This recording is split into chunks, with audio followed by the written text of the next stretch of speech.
Bueno, y para empezar, pues definiendo un poquito lo que es el glaucoma primario de ángulo abierto, este se considera o se piensa que es una neuropatía óptica en donde el nervio óptico se encuentra sumamente sensible a los cambios mecánicos de la presión intraocular y un daño estructural de la malla trabecular y el trabéculo yuxtacanalicular y posiblemente un factor isquémico del nervio óptico. Eh, ya metiéndonos a hablar un poquito más sobre el líquido intraocular, pues los procesos ciliares producen el humor acuoso que pasa desde la cámara posterior a través de la pupila hacia la cámara anterior y sale a través de la malla trabecular Entra al canal de Schlemm y sale del ojo a través del sistema venoso por el plexo de con los canales colectores. El coeficiente de salida normal del líquido intraocular es de 0.28 más menos 0.5 mililitros por minuto y se encuentra disminuido o va disminuyendo con la edad. Y en el glaucoma, el trabéculo, el trabéculo yuxtacanalicular funciona como principal resistencia al flujo del humor acuoso y es el que principalmente se da como fruto principal la presión intraocular. Se cree que una de las causas del glaucoma crónico de ángulo abierto es una incapacidad del trabéculo yuxtacanalicular para permitir el paso de sustancias desde la cámara anterior hacia el canal de Schlemm. Algunos efectos trabeculares del envejecimiento, como la pérdida de las células trabeculares, la compactación eh, de las lamelas trabeculares, uveales y corneosclerales, con engrosamiento de las membranas basales y engrosamiento de las placas material deshecho, cierra los espacios trabeculares, así como cambios de la matriz extracelular. Pueden también ser los causantes de la falla fisiológica de este aparato de filtración del glaucoma. Tradicionalmente se ha estudiado dos teorías del daño al nervio óptico, que son la teoría mecánica y la teoría vascular. Y pues vamos a hablar otra vez un poquito sobre cómo definir el glaucoma y en este caso pues la neuropatía óptica crónica irreversible multifactorial que se caracteriza por la muerte específica de las células ganglionares de la retina, dando como consecuencia una disminución de los axones derivados de las células y que clínicamente se detecta con disminución del campo visual que sin tratamiento va a ir causando ceguera. Aquí podemos observar dos imágenes, ¿verdad? Una es de un nervio óptico sano, ¿verdad? En el cual podemos observar eh, pues el tamaño de la relación disco óptico en pues límites normales, mientras que en un paciente con nervio óptico con glaucoma pues se ve esta relación disco copa aumentado, ¿verdad? Mucho más grande de lo que debería de ser. Y en el glaucoma se va a producir una pérdida progresiva de la capa de las fibras nerviosas y en consecuencia una excavación progresiva de la papila, como podemos pues, observar. Hay dos teorías para explicar estos hechos y probablemente pues ambas puedan estar implicadas en la fisiopatología del mismo, ¿verdad? En cuanto a la epidemiología, pues el glaucoma es la primera causa de ceguera irreversible en el mundo. La Organización Mundial de la Salud pues estima la prevalencia que en el 2020 podría haber 79.6 millones de personas viviendo con glaucoma y en México es la segunda causa de ceguera que afecta hasta 600.000 personas. La forma más común del glaucoma en caucásicos es el glaucoma primario de ángulo abierto y en asiáticos pues es el glaucoma de ángulo cerrado. 60 millones de personas con glaucoma en el mundo, eh, de las cuales un cuarto va a vivir con ángulo cerrado o tiene ángulo cerrado. Y se estima que 3.9 millones de personas son ciegas por glaucoma de ángulo cerrado. Un 70% de pacientes con glaucoma de ángulo cerrado son mujeres.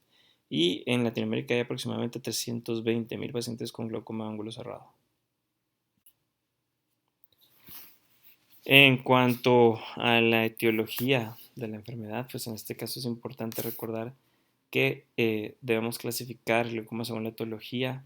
En este caso tenemos varios subgrupos que son importantes mencionar, que tenemos el glaucoma crónico de ángulo abierto, que es idiopático, y pues aquí tenemos los glaucomas de presión elevada y los glaucomas de presión normal. Luego tenemos los glaucomas por bloqueo pupilar, pues que tenemos aquí varios tipos también, el glaucoma por cierre angular agudo, por cierre angular subagudo, crónico y de mecanismo combinado. Y luego tenemos los glaucomas del desarrollo, que estos pues ya podemos incluir los glaucomas congénitos, juveniles, de Axenfeld-Rieger, la anomalía de Piggers, las aniridias y otras alteraciones del desarrollo.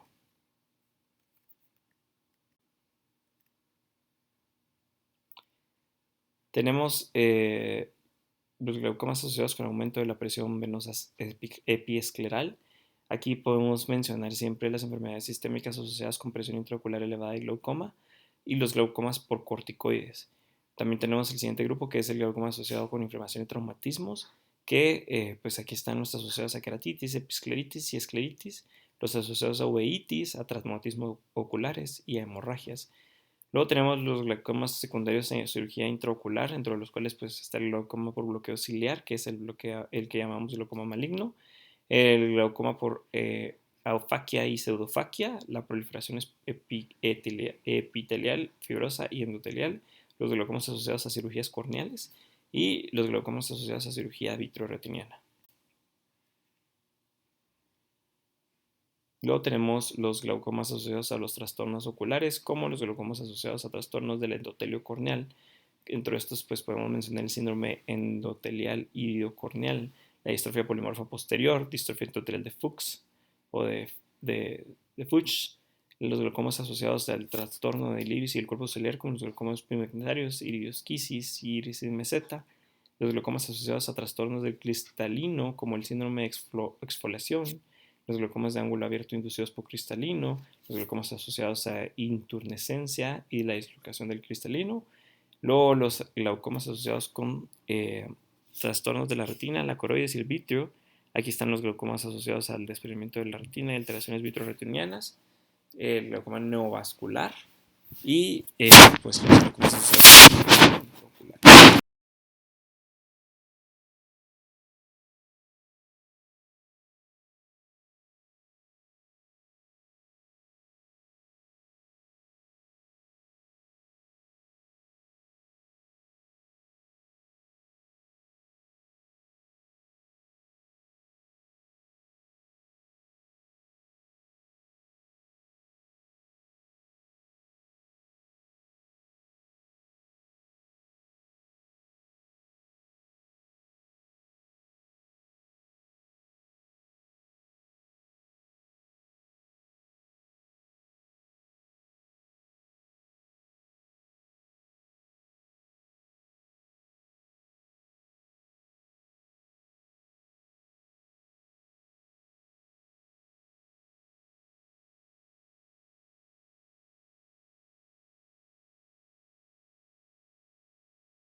Con respecto a la clasificación del glaucoma, pues el glaucoma primario de ángulo abierto o crónico simple incluido en la tensión normal es el más común, que se presenta en un 55% de la frecuencia.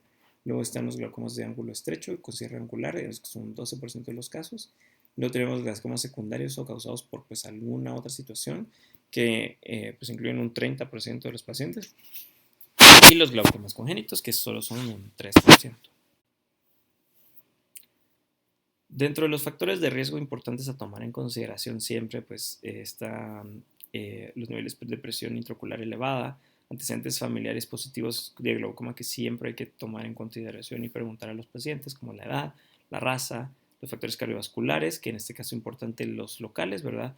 Puede ser una oclusión venosa contralateral, los generales, pues en este caso ya hablamos de pues, patologías ya más generalizadas como la diabetes mellitus, la enfermedad cerebral, la enfermedad cardiovascular, hipertensión, hipotensión, hipercolesterolemia, hiperlipidemia, migrañas, enfermedades tiroideas y fenómenos vasoespásticos y la miopía, ¿verdad? Pero en este caso, importante, miopías mayores de 4 dioptrías. cuanto al glaucoma de ángulo abierto, pues el glaucoma crónico de ángulo abierto o glaucoma crónico simple eh, es el más común y el primero del que vamos a hablar es una neuropatía óptica caracterizada por cambios de la papila y deterioro del campo visual. En este caso, pues podemos observar en este caso el ángulo iliocorneal, pues por un tamaño pues normal, ¿verdad? Porque existe un correcto flujo de líquido intraocular dentro de la cámara anterior y la cámara posterior. En cuanto a la fisiopatología del glaucoma de ángulo abierto, pues sabemos que es una enfermedad silente y lentamente progresiva que cursa pues, asintomática hasta estadios muy evolucionados, en los cuales el campo de visión se reduce de forma considerable. Al principio la mayor presión intraocular no produce ningún tipo de síntoma y los síntomas posteriores pueden incluir estrechamiento de la visión periférica, ligeros dolores de cabeza y trastornos visuales. Importante aquí, ¿verdad?, mencionar que existe un proceso degenerativo de la red trabecular que nos va a llevar a una reducción del drenaje del humor acuoso y, por tanto, un incremento de la presión intraocular por este humor acuoso que se va juntando o acumulando dentro de las cámaras del ojo, y esto nos va a llevar a cambios en la papila óptica y en el campo visual por compresión de las fibras del nervio óptico.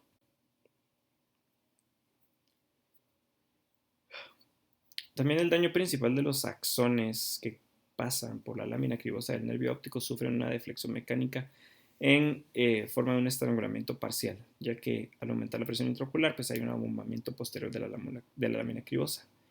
Los forámenes de la lámina cribosa ofrecen resistencia a las fibras que pasan por su interior y los delicados haces de fibras nerviosas que se van a ir comprimiendo justamente en su flexión al pasar por la lámina. Al flexionarse, pues estos haces de células ganglionares impide su libre movimiento de sustancias que van del cuerpo celular hasta las dendritas.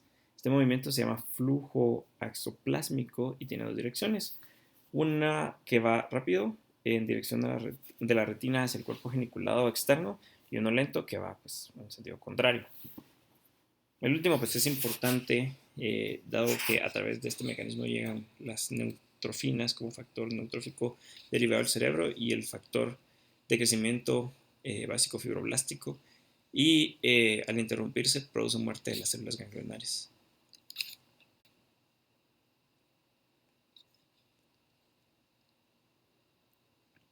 Luego con respecto a la lámina cribosa, esta se va a bombar posteriormente con la presión intraocular y esta va a ir comprimiendo los capilares que nutren la capa superficial del nervio óptico. Esta capa obtiene soporte vascular a partir de la arteria central de retina y es típicamente de la coloración rojiza fisiológica al anillo neuroretiniano. Ligeramente posterior a esta capa, pues tenemos la región prelaminar del nervio óptico que recibe soporte vascular a partir de las arterias ciliares. Y esta capa prelaminar tiene mucha menos irrigación vascular cuando hay esclerosis papilar, como en los casos de ojos miópicos, lo que explica de cierta forma la relación entre la miopía y el glaucoma. La tercera capa del nervio óptico, pues no es la región del nervio óptico, es la región laminar. En esta región, los vasos capilares finos que se encuentran directamente en el septo alrededor de los forámenes se comprimen de forma fácil al abombarse posteriormente la lámina cribosa con el aumento de la presión intraocular. Y la irrigación de la porción retrolaminar del nervio óptico proviene de las ramas de las arterias meningias y en menor grado de las ramas centrífugas de la arteria central de la retina. También sabemos que pues, el aumento de la presión intraocular dificulta el flujo sanguíneo de la cabeza del nervio óptico, lo cual nos va a llevar a una isquemia crónica y de fibras nerviosas, que a largo plazo pues, va a resultar en un paciente con ceguera. Pues el glaucoma de ángulo abierto y tiene un inicio en la adulta, tiende a ser asintomático hasta pues, partes más avanzadas de la patología.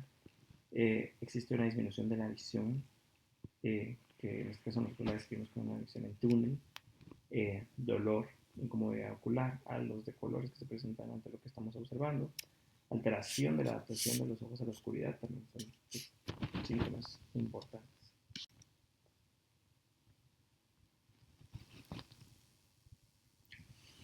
Pues sabemos que el aumento de la presión o cambios en la presión intraocular, en este caso, pues van a llevar a que el nervio óptico y las fibras nerviosas sufran daño, y esto pues a largo plazo va a llevarnos a una pérdida de campo visual, y eso va a terminar en pues cambios en el ángulo corneal. En este caso, pues nosotros ya sabemos que la presión intraocular pues, esperada va a ser entre 10 a 20 milímetros de mercurio, más o menos 2, más o menos, ¿verdad? En glaucoma ángulo abierto, pues pueden presentarse presiones intraoculares de menos de 21, y deberíamos de realizar 2 mediciones al día para poder definir la presión intraocular basal. Normalmente nosotros también podremos saber que la excavación normal pues va a ser por debajo de 0.6. En este caso, en los glaucomas de ángulo abierto, pues vamos a presentar una excavación con más de 0.6 de la relación disco-copa. Existe asimetría en las excavaciones de los dos ojos, con una diferencia entre 0.2, de más de 0.2. Podemos presentar hemorragias en astilla, muescas en reborde retiniano con una atrofia pericardial.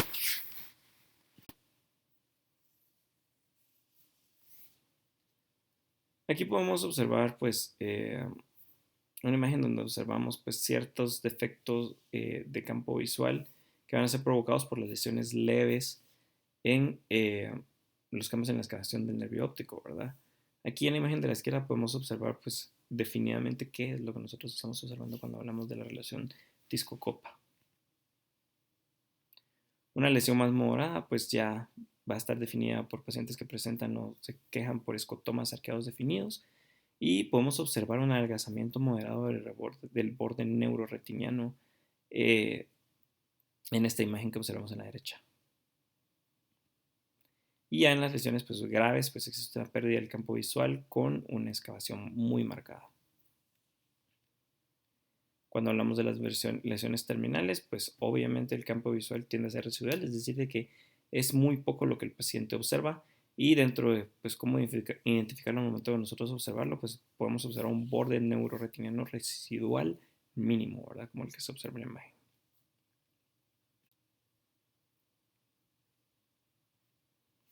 Cuando no se documentan fluctuaciones mayores de 4 milímetros de mercurio, pues se puede considerar a la presión intraocular basal como el promedio de las mediciones. Cuando rebasa esta diferencial, el nivel de la presión intraocular más elevado puede ser empleado como una presión intraocular basal. La técnica preferida para examinar la cabeza del nervio óptico y la capa de las fibras nerviosas incluye la visualización estereoscópica a través de la lámpara hendidura y con la utilización de un lente de Goldman con una pupila dilatada. En este caso, pues eso es lo que nosotros observaríamos al momento de realizar un examen de Goldman, ¿verdad? Vamos a observar todas las estructuras a través del lente. Y el diagnóstico como tal, pues importante siempre la realización de la tonometría. El 50% de los pacientes con glaucoma de ángulo abierto tienen una presión intraocular normal cuando se examina por primera vez. Pues en este caso, pues nosotros deberíamos hacer el examen pues, con una toma de presión intraocular y un examen de papila óptica, ¿verdad? Como se observa en la imagen de la izquierda, pues es lo que nosotros observamos, ¿verdad? Calcular más o menos la excavación y pues tomar las consideraciones necesarias según las sospechas que vayamos encontrando en el examen. Una sexta parte de los pacientes con disco glaucomatoso y cambios en el campo visual tienen una presión intraocular de menos de 21 milímetros de mercurio durante mediciones repetidas. Y aun cuando el incremento de la presión intraocular juega un papel importante en el daño papilar, en algunos casos no resulta indispensable su presencia en pues, glaucoma, ¿verdad? Lo que nosotros llamamos como una glaucoma de presión normal. Ahora, con respecto a la glaucoma de presión normal, es importante recordar que en este caso las presiones intraoculares medias iguales o inferiores a 21, pues es lo que nosotros esperamos encontrar. existe un ángulo de drenaje abierto y al momento de nosotros realizar un examen de gonoscopía, podemos observar lesión del nervio óptico y pérdida del campo visual como hallazgos importantes para poder hacer el diagnóstico y ausencia de causas secundarias de lesión glaucomatosa del nervio óptico. Tiende a ser un poco más común en pacientes del sexo femenino.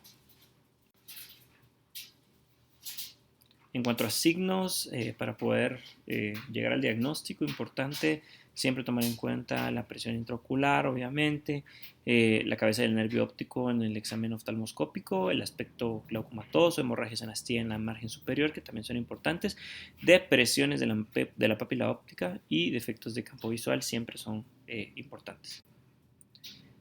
Ahora, con respecto al tratamiento del glaucoma de ángulo abierto, es importante aquí pues, mantener la presión intraocular en niveles que no produzcan daños a las fibras del nervio óptico, por lo que se recomienda un tratamiento médico con uso de colirios, tabletas.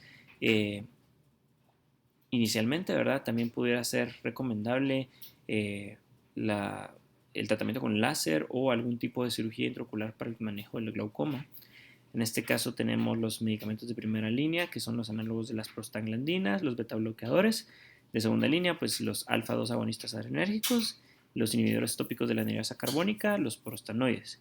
Y de tercera línea, pues ya tenemos medicamentos mióticos, por ejemplo, los agonistas adrenérgicos no selectivos y los inhibidores del sistema de la anhidrasa carbónica.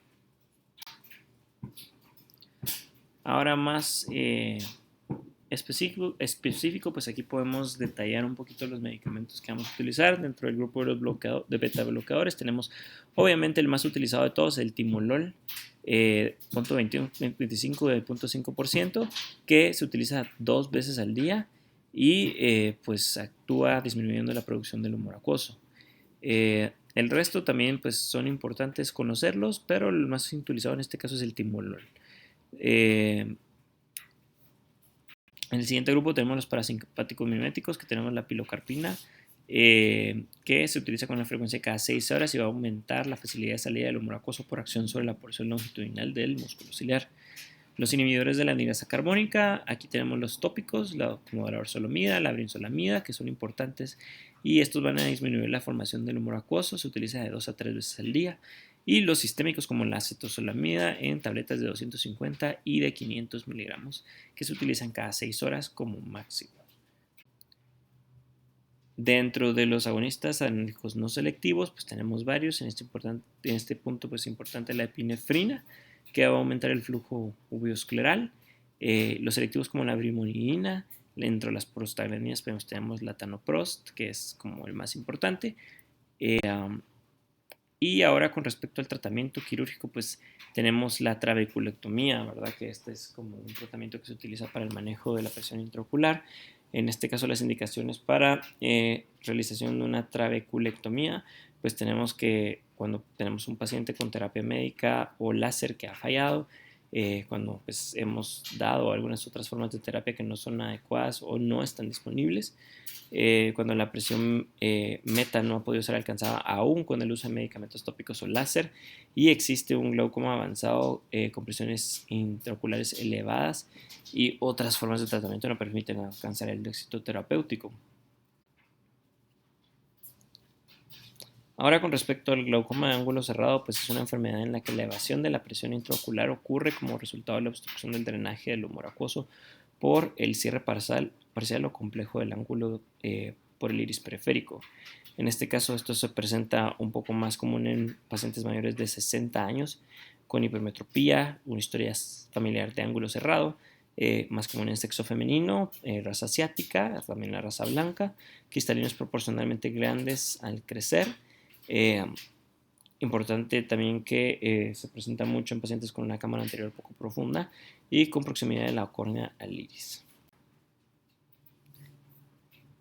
En cuanto a la fisiopatología, pues el humor acuoso fluye desde la cámara posterior a la cámara anterior por la vía trabecular en un 90% o uveoscleral y la presión normal pues tiende a ser menor de los 21 milímetros de mercurio. Los valores de presión se mantienen dentro de la normalidad si existen 3 factores en equilibrio, que son la tasa de producción del humor acuoso, la resistencia al flujo del acuoso a través del sistema de la malla trabecular y el canal de Schlemm, el nivel de presión venosa episcleral. En el glaucoma, el aumento de la presión intraocular se debe a una alteración del drenaje lumbar acuoso, manteniéndose constante la producción. Y normalmente la presión de la cámara anterior es mayor, de la cámara posterior, pero no es mayor que el de la cámara anterior. Y existe la teoría del músculo dilatador de la pupila que dice que al contraerse el músculo dilatador se aumenta la aposición entre el iris y el cristalino, aumentando el bloqueo pupilar fisiológico. La dilatación de la pupila hace que el iris esté más flácido y la presión de la cámara posterior empieza a aumentar por el bloqueo de la pupila y ocasiona que el iris pues, vaya a tomar una forma bombada. En ocasiones el iris va a hacer contacto con la superficie corneal y quedará el ángulo obstruido y la presión aumenta.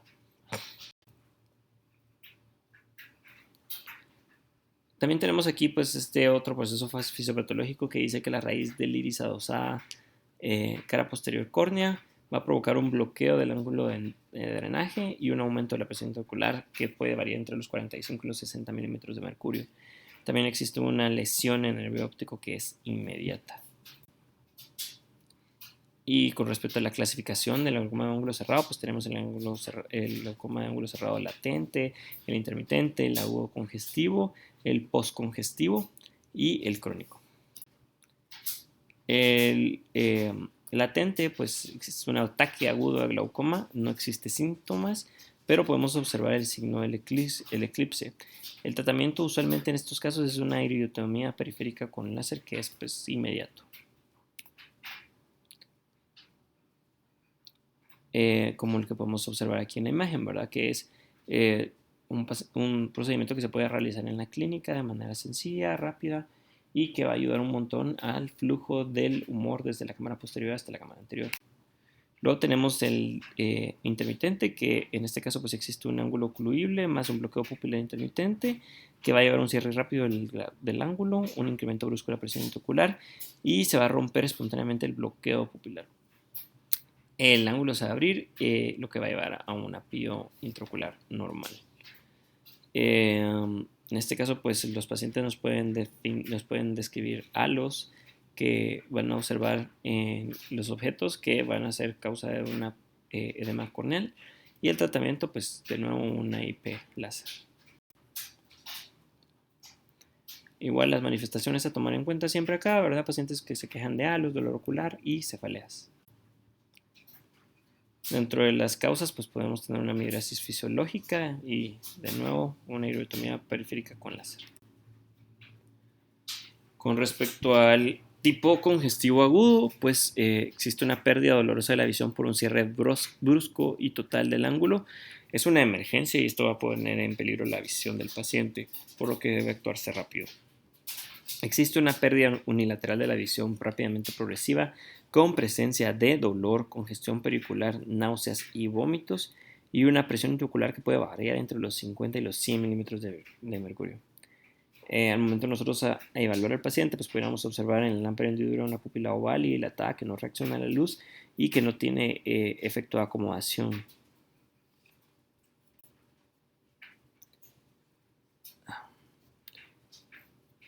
Otros hallazgos pues, importantes, siempre el edema corneal con vesículas epiteliales, engrosamiento del estroma, una cámara anterior que tiene una escasa profundidad con un contacto iridocorneal periférico, como que se observa pues, en la imagen de abajo, la pupila con forma oval en dirección vertical y está lija en posición semidilatada y no reacciona a la luz, no existe efecto de acomodación y no existe efecto del reflejo pupilar en este caso. El tratamiento pues inicialmente se administra acetosalamida endovenosa a 500 miligramos seguida de una acetosalamida oral, no en liberación lenta si existe vómito.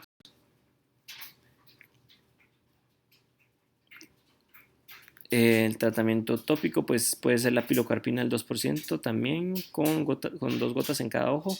Dexametasona pudiéramos utilizar o un equivalente cada 6 horas. La analgesia y antieméticos pues si fuera necesario con el paciente y el paciente debe estar en decúbito supino durante 1 hora. Luego tenemos el tipo postcongestivo que son consecuencias de un ataque del cierre del ángulo agudo. Y se puede ver en las situaciones, por ejemplo, de un paciente postquirúrgico en el el apío se ha normalizado gracias a una iridotomía periférica con éxito, en ocasiones incluso después de la iridotomía periférica con un ángulo abierto. La apío puede seguir elevada debido a una lesión trabecular asociada. Y en este caso, para controlar la presión intraocular puede ser necesario un tratamiento médico o la realización de una trabeculectomía. Al momento de nosotros realizar un examen de biomicroscopía, pues pudiéramos observar pliegues en la membrana de Descemet, atrofia del estroma del iris con una configuración en forma de espiral y finos gránulos de pigmento en la superficie. La presión pues, puede ser normal, inferior a lo normal o alta. Y al momento de realizar una oftalmoscopía, pues pudiéramos mostrar congestión de la papila óptica y pliegues coroideos si tuviéramos un paciente con la presión baja.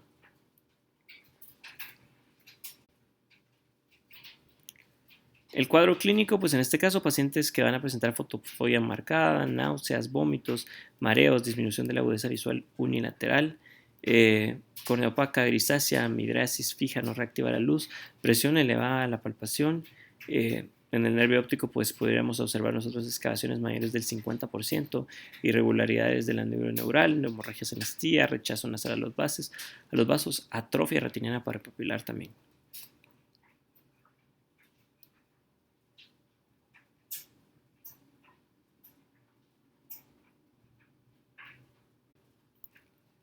El diagnóstico, pues nuevamente se hace por medio de un examen de tonometría, exámenes de agudeza visual y bonoscopía, que pues siempre nos van a ir apoyando para llegar a nuestro diagnóstico.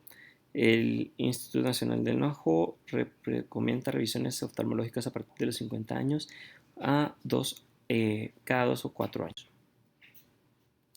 El tratamiento inmediato y pues en este caso pues debería ser un ingreso urgente por el peligro de la lesión del nervio óptico provocado.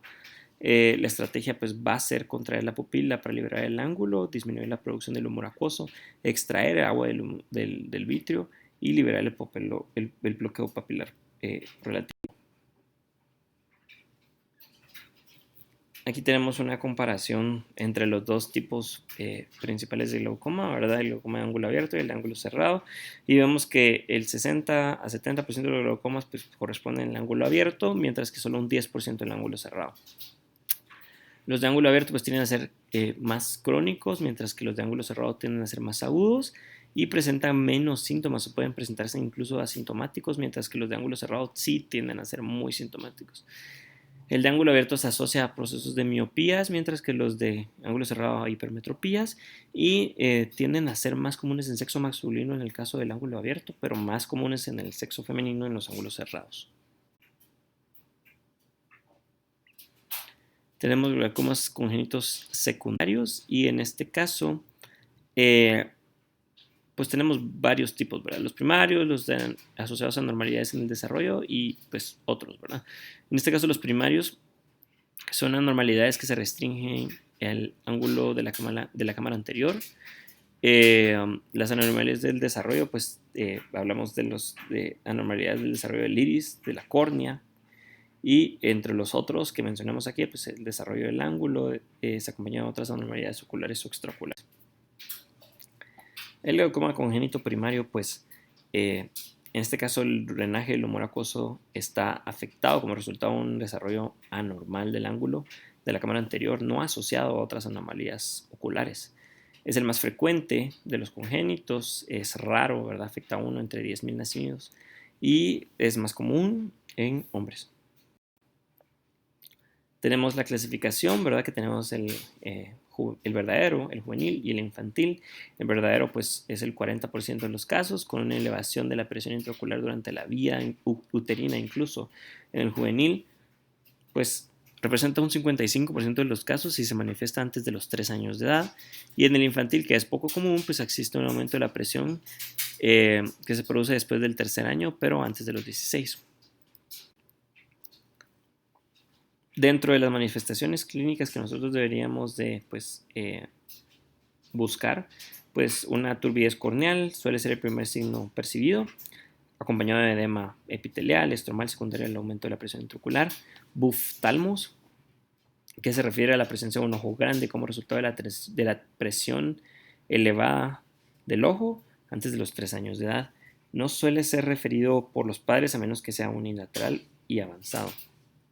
A medida que pues, la esclerótica se agranda, también pues, se va a adelgazar y el ojo se va a volver un poco más traslúcido y va a adoptar un aspecto azulado debido a la visualización aumentada de la uvea. También podríamos observar grietas en la membrana de Descemet secundarias al estiramiento de la córnea y las estrías de Haab que van a corresponder a roturas cicatrizadas de la membrana de Descemet y aparecen como pues, líneas curvas horizontales. En cuanto a la evaluación inicial, pues deberíamos de hacer una medición de la presión intraocular con diámetros corneales y una gonioscopía. El diámetro pues sospechoso que a nosotros nos va a hacer pensar en un proceso de glaucoma pues va a ser mayor a 11 milímetros en menores de un año y mayor de 13 milímetros a cualquier otra edad. Importante siempre, pues, ¿verdad? La presión intraocular es una técnica que es un poquito difícil de tomar en pacientes infantiles, ¿verdad? Entonces, el tonómetro de Perkins pues, puede ser una buena ayuda.